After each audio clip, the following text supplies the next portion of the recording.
Welcome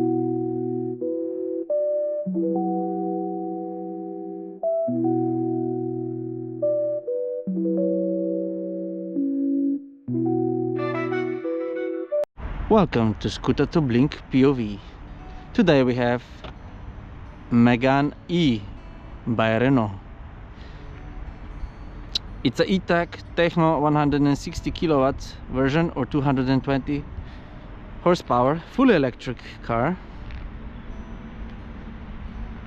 Such a beautiful car. The design is really outstanding. I think it's the most beautiful design of a car Renault has to offer at the moment. Beautiful 20-inch wheels, alloy wheels, Nardo gray. Let's see those LEDs and welcoming animations. This is actually from a concept car. Beautiful lines, I love them. It's actually a nice direction shower, which is fluid like. Many black tones, beautiful. It's really beautiful car. Wow. Cameras on the side mirrors for 360-degree camera, and let's see those matrices in front. Nice welcoming animation. Beautiful. Some aerodynamics going on, cooling of the battery. Really nice. Wow. The charging, have to unlock it. Charging enables up to 130 kilowatt charging, which should fill up your Megane from 15 to 80% in 30 minutes. This particular car has 60 kilowatt battery, which gives you around about 300 kilometers of range on paper. In real life, I would say if you go to a highway, much less, but if you actually only drive in an urban area, you should actually maybe even exceed this. The car has regenerative charging, braking, which gives you back the power you spend, so the excess of the power you get back. No, I really like this car. Is beautiful. You can also attach on the roof the sliders. Well, actually only up to 80 kilos can be applied on top of the car. The car itself has around about 1,600 kilograms, so it's on the lighter side. It has 220 horsepower. It's electric, so torque, a lot of torque, should push this car to 100 from 0 to 100 kilometers per hour in 7.4 seconds. Top speed 180. Let's face it, it's enough. Beautiful. Let's see what's inside. So the hook attracts outside, makes it easier for you to enter the car. Inside, you're welcomed by the car and the beautiful animations. Nice.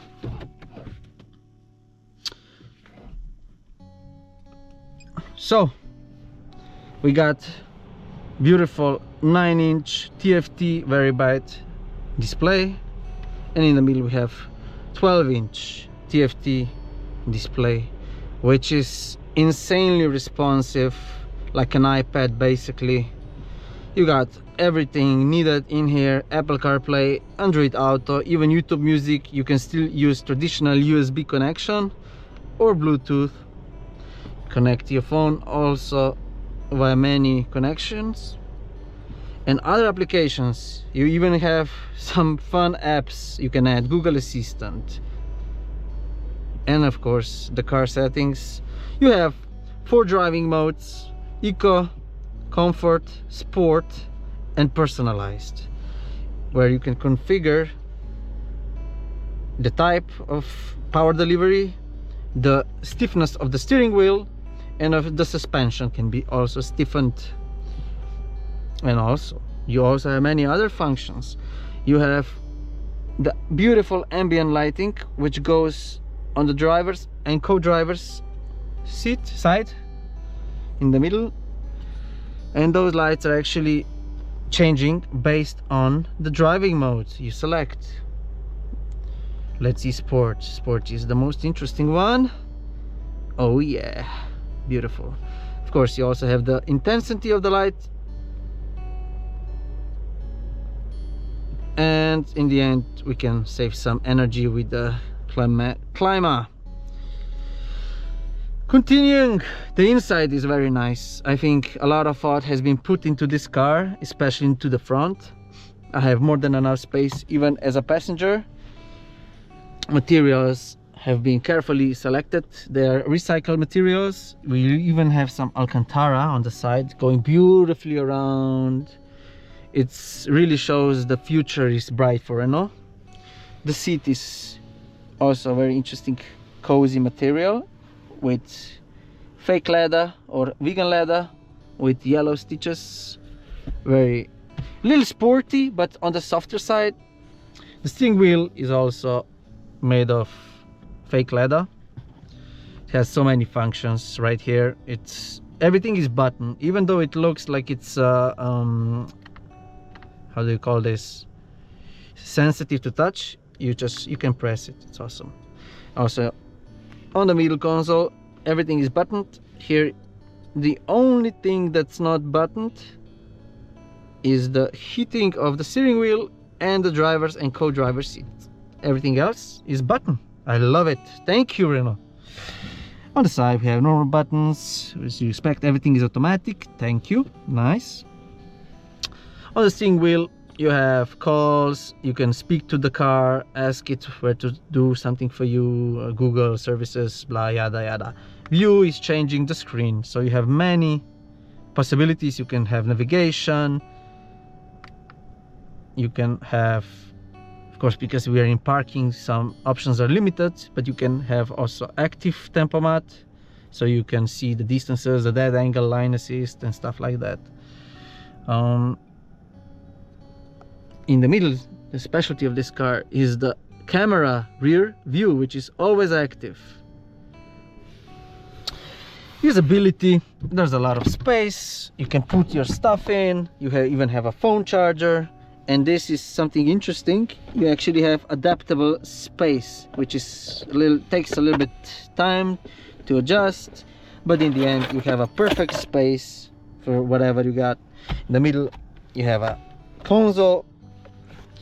Also you put your key here or phone maybe to show some information you have, like this, or just keep it on the charging. Here we can see some camera in action. So yeah, also some touch LEDs, normal basic stuff with the mirror and the lights which turns on, and the interior is black, which makes it more premium like. I like this. It's a nice place to be in, and as I said before, it really is a car where they put all the effort into the front, as we will see in a few seconds. Let's go back.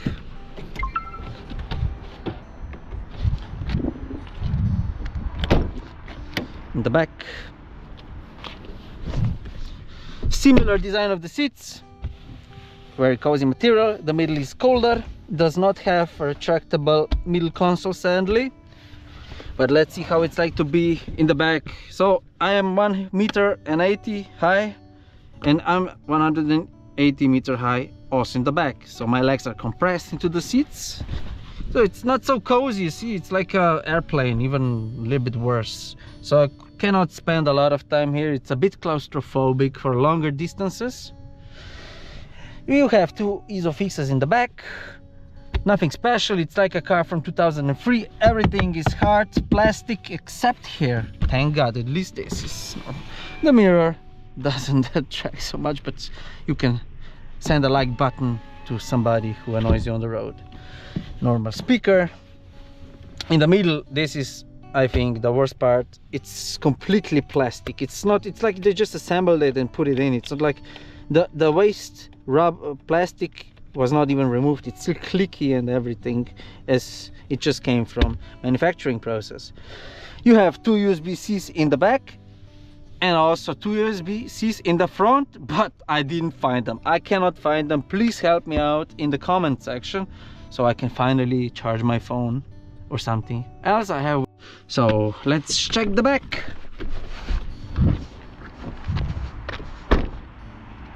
So the boot is open with this button, and then you have to manually open it. There's no option to open it electronically, which fits the fact that it's technological, but yeah, whatever, it works.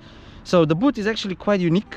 It's very deep boot, but it should give you 440 liters, which is expandable after we release the seats with those two plugs. And now we have 1336 liters. Driving the 2024 Megane-e.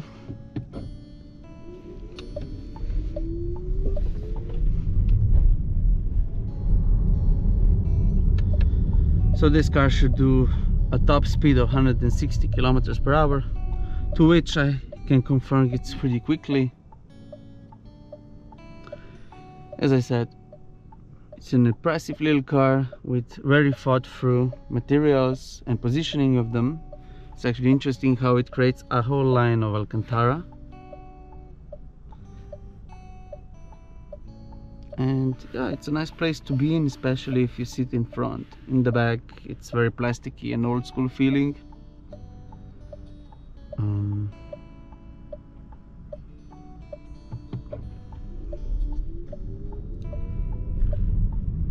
Steering wheel is responsive, a little bit soft on the softer side, but still quite sharp handling.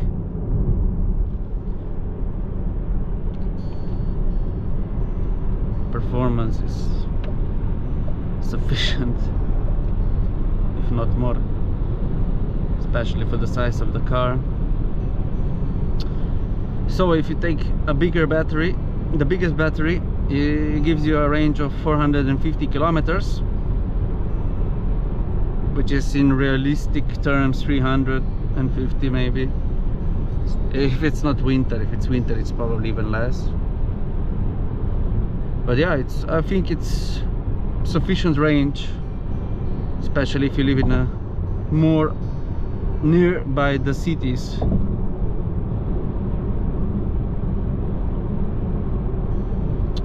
The wind, it's actually quite windy. I can hear the wind, so this is something that can be improved, especially on the highway. It's still quite a compact small car, to be honest, but it's very nimble. It has no problem with performance.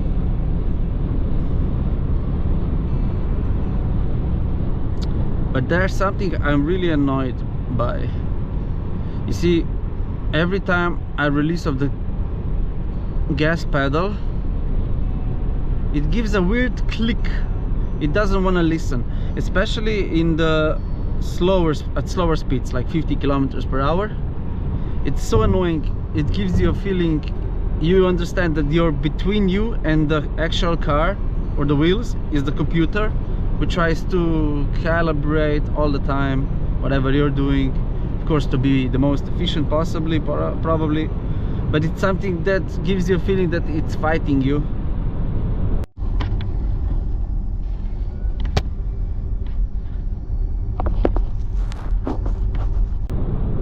Here at the higher speeds, I don't really feel it. It's fine,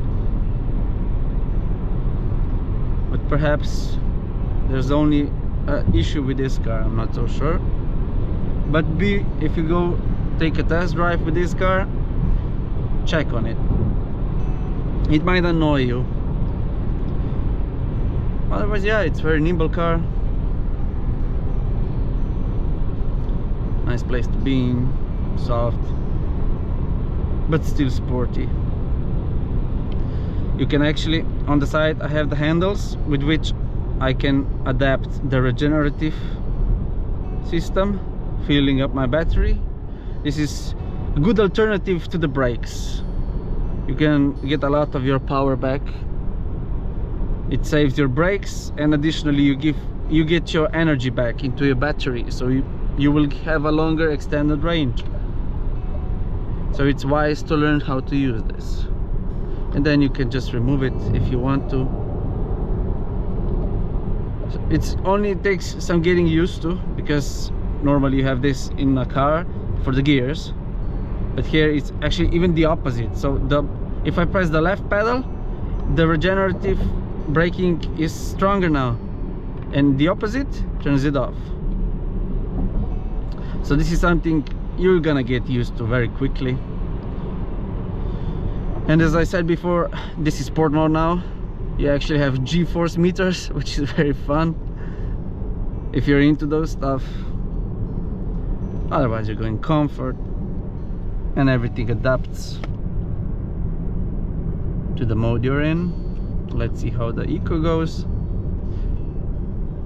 It just changes the color, and there's actually a nice red dot telling me the speed I should be going with. All right. Yeah, there are also some functions. You can have a map through the whole screen, which is very useful. It's bright TFT display, really likable. And of course there's many other views you can have. There's the most popular functions you will probably use. So we have 360 camera, help assist with parking, and adapting lights, function of heating, cleaning the air, heating steering wheel, and the front seats. So everything is on the touch away. You can also talk to the car, especially if you have like Siri or Bixby on Android.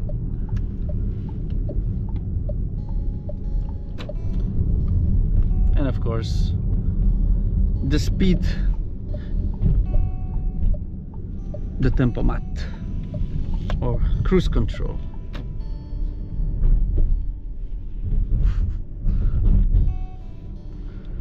Here you can set it. Some traction control buttons, and yeah, everything else is pretty familiar with you probably at this point. So adjusting the mirror and automatic window lifters. Oh, so yeah, in the end, it's a very interesting car. I like it. It's modern, but I'm not happy with the back. It really feels old school. So just because of that, I would say this car is for somebody perhaps older or younger without kids. If you care. I mean, the back was really not thought through. It's just boring. It's left behind. This is basically a two-seater. There's no tech in the back.